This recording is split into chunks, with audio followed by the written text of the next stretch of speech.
ഈ കഴിഞ്ഞ ദിവസം ഡൽഹിയിൽ ഓശാന പെരുന്നാളിന്റെ പ്രദക്ഷിണത്തിന് അനുമതി നിഷേധിച്ച സംഭവത്തിൽ സംസ്ഥാന മുഖ്യമന്ത്രി ശ്രീ പിണറായി വിജയൻ നടത്തിയ പ്രസ്താവന മിതമായ ഭാഷയിൽ പറഞ്ഞാൽ രാഷ്ട്രീയ മുതലെടുപ്പിന് വേണ്ടിയിട്ടുള്ള ശ്രമം മാത്രമായിരുന്നു.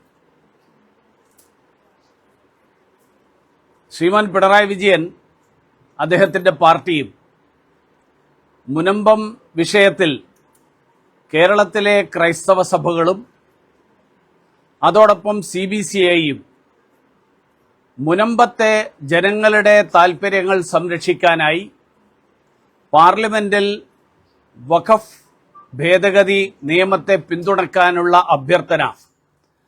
അഭ്യർത്ഥന നിഷ്കരുണം തള്ളിക്കളഞ്ഞുകൊണ്ട്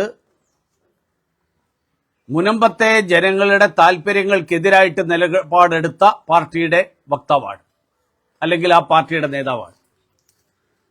അതിനുശേഷം ഇപ്പോ അദ്ദേഹം ക്രൈസ്തവ സമൂഹത്തോട് ഇത്രയും വലിയ താൽപര്യം പ്രകടിപ്പിക്കുന്നത് കാണുമ്പോൾ എനിക്ക് അദ്ദേഹം എത്ര പെട്ടെന്ന് അവസരവാദത്തിന്റെ അപ്പോസ്തലനായിട്ട് മാറുന്നു എന്നുള്ളതാണ് എനിക്ക് തോന്നിയത്. മാത്രമല്ല, ശ്രീ പിണറായി വിജയൻ കേരളത്തിലെ മത മേലധ്യക്ഷന്മാരെ കഴിഞ്ഞ കാലങ്ങളിലൊക്കെ ഏത് രീതിയിലാണ് കൈകാര്യം ചെയ്തതെന്ന് നമുക്കറിയാം.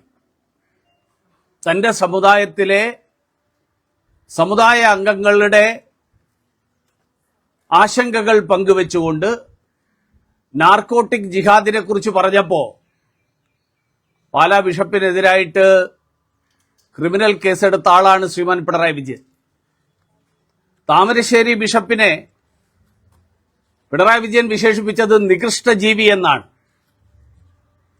മാത്രമല്ല, ഇപ്പോൾ CPMന്റെ അഖിലേന്ത്യാ ജനറൽ സെക്രട്ടറി ആയിട്ടുള്ള ആള് അദ്ദേഹം പണ്ടൊരിക്കൽ പറഞ്ഞത് ക്രൈസ്തവ സഭകളുടെ സംഘടനാ സംവിധാനം എന്നുള്ള നിലയിൽ രൂപത എന്നുള്ള വാക്കിനെ അദ്ദേഹം എങ്ങനെയാണ് വിശേഷിപ്പിച്ചത് എന്ന് നമ്മൾ കേട്ടതാ. രൂപത, കൂടുതൽ രൂപ വേണ്ടവർക്ക് അതിരൂപത. ഇതായിരുന്നു MA ബേബി വിദ്യാഭ്യാസ മന്ത്രിയായിരുന്ന കാലത്ത് ക്രൈസ്തവ സഭകളെ കുറിച്ചിട്ടുള്ള അദ്ദേഹത്തിന്റെ വിശേഷണം.